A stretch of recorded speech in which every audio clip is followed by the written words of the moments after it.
9 unit rumah milik warga Besipae yang dibangun di atas lahan seluas 3.000 hektar lebih milik pemerintah Provinsi NTT direlokasi ke lahan yang telah disiapkan. Meski demikian, pemerintah provinsi mengaku warga menolak relokasi tersebut. Sebanyak 9 unit rumah milik warga Besipae yang dibangun di atas lahan seluas 3.000 hektar lebih milik pemerintah Provinsi NTT direlokasi ke lahan yang telah disiapkan pemerintah. Rumah ke-9 kepala keluarga ini berdinding bebak dan beratap daun, bahkan rumah tersebut terletak dalam hutan lindung. Pemerintah merelokasi ke-9 rumah tersebut dari hutan lindung dan dibangun dengan kondisi yang lebih layak. Selain rumah, pemerintah juga menghibahkan tanah seluas 800 meter persegi per kepala keluarga menjadi hak milik. Pemerintah juga memperbolehkan masyarakat mengelola tanah milik pemerintah untuk kesejahteraan masyarakat setempat. Namun warga tersebut menolak direlokasi dan memilih bertahan di bawah tenda darurat yang dibangun sendiri. Warga yang menolak direlokasi karena merasa bahwa tanah seluas 3.784 hektar tersebut adalah milik mereka. Yang kami relokasi. Mengapa kami relokasi? Karena mereka membangun jalan, menutupi jalan masuk kantor, dan juga sangat dekat dengan kantor. Lalu lokasi itu kita mau pengembangan Kelor, Lantoro Tramba dan Porang, maka kita relokasi ke area yang kita sudah siapkan ini. Ini rumah yang kami bangun kasih mereka.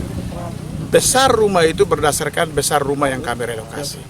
Jika rumah itu besar, kami bangun seperti ini. Jika kecil, seperti rumah kebun, maka kami bangun seperti yang ada di sudut yang agak kecil. Jadi, menurut kami ini layak karena rumah asli mereka itu gewang dan beratap gewang dan sangat kecil, dan sekarang kami bangun seperti ini. Jika ada kekurangan-kekurangan kami akan benahi. Sementara itu, Osif Frans Nabuasa geram mendengar pernyataan 37 warga tersebut. Pasalnya tanah tersebut adalah milik keluarga Nabuasa yang telah diserahkan ke pemerintah Provinsi NTT pada tahun 1982 silam. Frans Nabuasa juga meminta pemerintah tegas menyikapi polemik tanah Besipae dan mengeluarkan semua penghuni yang mengklaim kepemilikan lahan Besipae tersebut. Sini adalah dari tempatnya itu kata Besi dan Pae itu adalah wilayah kami, yang mana kami adalah bersatu dengan Pae sehingga kami berikan itu kepada pemerintah.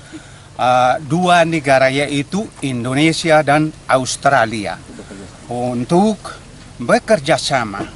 Itu adalah Ibu Tin Soeharto punya proyek Ranch Mini Besipae. Dengan adanya itu, kami serahkan lokasi ini ke tangan pemerintah untuk mengelola demi kepentingan rakyat banyak dari 4 desa ini.